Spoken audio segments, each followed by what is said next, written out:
चार पतियों की दुल्हन लास्ट भाग। शौर्य ने प्यार से वेदेही और अपने दोनों बच्चों वेद और विनी के लिए खाना बनाया। जब सबने मिलकर एक साथ खाना खाया तो वे सच में एक परफेक्ट फैमिली की तरह लग रहे थे। वहीं पास में बैठी सिया अपनी बेस्ट फ्रेंड और उसकी प्यारी सी फैमिली को देखकर मुस्कुरा रही थी। हंसते हुए उसने कहा, जीजू, आपके बच्चे ना अब बहुत ज्यादा नटखट हो गए हैं।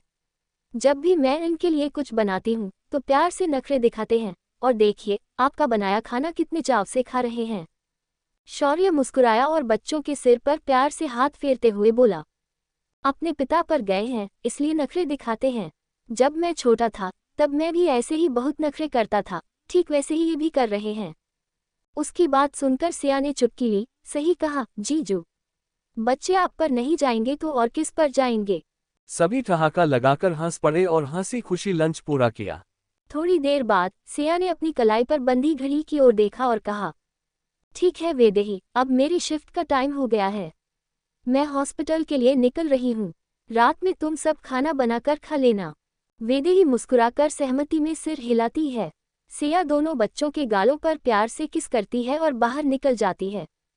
वेद उछलते हुए शौर्य के पास आया और उसका हाथ पकड़कर बोला, डैडी डैडी, चलो ना, आज हम बाहर घूमने चलते हैं। वैसे भी आप तो हमेशा अकेले निकल जाते हो, हमें तो कभी अपने साथ लेकर ही नहीं जाते। उसकी बात सुनकर विनी भी झट से बोली, हाँ पापा, हमें भी मम्मा और आपके साथ घूमने जाना है। आप तो हमेशा मम्मा को लेकर जाते हो और हमें भूल जाते हो।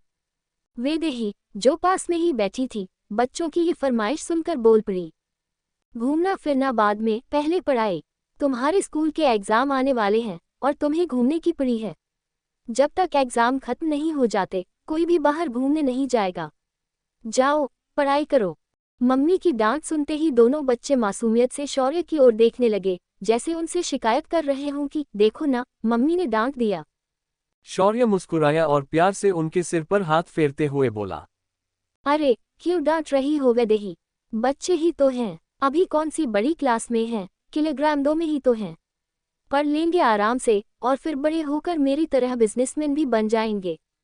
वेदेही उसका तंज समझ गई और मुंह बनाते हुए बोली, हाँ हाँ, बिगाड़ते जाओ बच्चों को। जब ये सर पर चढ़कर नाचेंगे ना, तब मत कहना कि मैंने इन्हें बिगाड़ा है। शौर्य हंसते हुए बोला, ठीक है, नहीं कहूँगा, और प्यार से वेदेही का माथा चूम लिया। उसके इस छोटे से इशारे पर भी वेदेही के होंठों पर मुस्कान आ गई। अच्छा, अब मैं बहुत थक चुकी हूँ, जरा फ्रेश होकर नहा लेती हूँ, फिर आराम करूंगी, कहकर वह ऊपर अपने कमरे में चली गई। शौर्य ने सिर हिलाया और अपने ऑफिस के लिए निकल गया, जबकि दोनों बच्चे अपने कमरे में जाकर पढ़ाई करने लगे। दिन कब बीत गया पता ही नहीं चला। शाम ढल चुकी थी। जब वेदेही की आंख खुली तो घड़ी शाम के 7 बजा रही थी। वो उठकर सबसे पहले अपने बच्चों के रूम में जाती है तो पाती है दोनों ही बच्चे बड़े ही आराम से सो रहे होते हैं। दोनों ही शायद काफी देर तक खेले, जिस कारण दोनों को नींद आ गई और दोनों ही भाई बहन एक दूसरे को हक कर सो गए। वेदेही दोनों बच्चों को देखकर मुस्कुराए और फिर किचन की तरफ बढ़ गई। उसने किचन में जाकर रात के डिनर की तैयारी करने लगी। उद्धरण चिन्ह। और 8 बजे तक सारा डिनर तैयार कर लिया और शौर्य के आने का इंतजार करने लगी। करीब 7:15 बजे शौर्य भी घर लौट आया तो वेदेही बच्चों को उठाने ऊपर उनके कमरे में गई और शौर्य भी फ्रेश होने चला गया।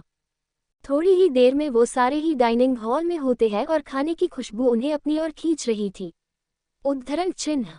इससे पहले कि वो सारे डिनर करते उससे पहले ही वेदेही का मोबाइल रिंग हुआ। वेदेही ने कॉल देखी तो हॉस्पिटल से फोन था। ये देख वो कॉल आंसर करती है तो दूसरी तरफ से बोला जाता है एक्सीडेंट की कुछ इमरजेंसी केस आए हैं और उसे जल्दी हॉस्पिटल आना है। इमरजेंसी केस सुनकर वेदेही कॉल रख शौर्य से बोली, शौर्य हॉस्पिटल जाना होगा। शौर्य सर हिलाते हुए बोला, ठीक है मैं छोड़ देता हूँ तुम्हें।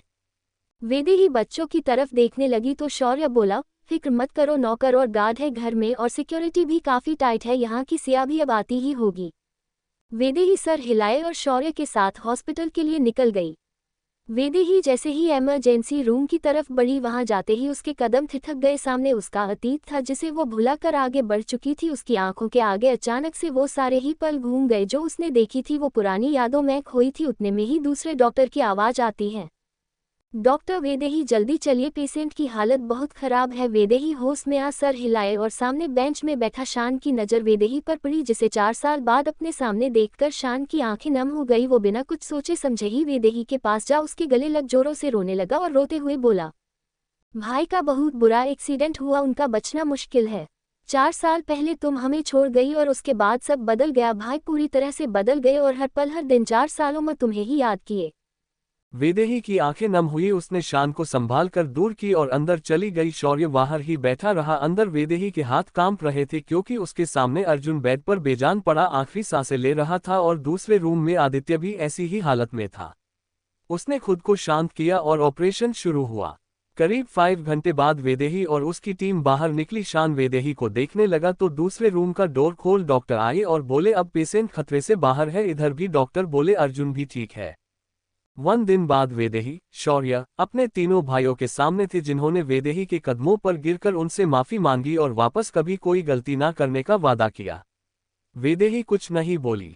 ऐसे ही अब 3 महीने बीत गए। अर्जुन, आदित्य, शान तीनों वेदेही की माफी के लिए पागल से हो गए, हर पल माफी मांगते और पूरी तरह से बदल चुके थे। 5 महीने अच्छे से टेस्ट करने के बाद वेदेही ने उन्हें माफ कर अपना ली, जिसके बाद इस बार सच में अर्जुन, शान, आदित्य भी शौर्य की तरह बदलकर वेदेही के साथ रहने लगे।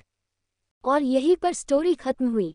दोस्तों, मैं इस कहानी को लंबा लिखना चाहती थी पर शादी की तैयारी में बिजी होने की वजह से लिख नहीं पा रही, इसीलिए इसे आज यहीं पर खत्म करती हूँ। और जब शादी हो जाएगी उसके बाद एक दूसरी धमाकेदार स्टोरी लाऊंगी जिसमें 5 पति होंगे, पर वो अप्रैल के बाद आएगी और उसे रेगुलर लिखूंगी क्योंकि तब मैं फ्री हो जाऊंगी। और कुछ लोगों को लगता है आस्था वर्मा बाला चैनल बहुपति विवाह स्टोरी की ऑथर का है, तो आप गलत हो। वो स्टोरी गीता की है और उसका चैनल अलग है, आस्था वर्मा का चैनल अलग है। तो आप सब पागलों की तरह आस्था वर्मा के चैनल पर जाकर ना बोले कि वो मेरी स्टोरी दे। बाय बाय, धन्यवाद।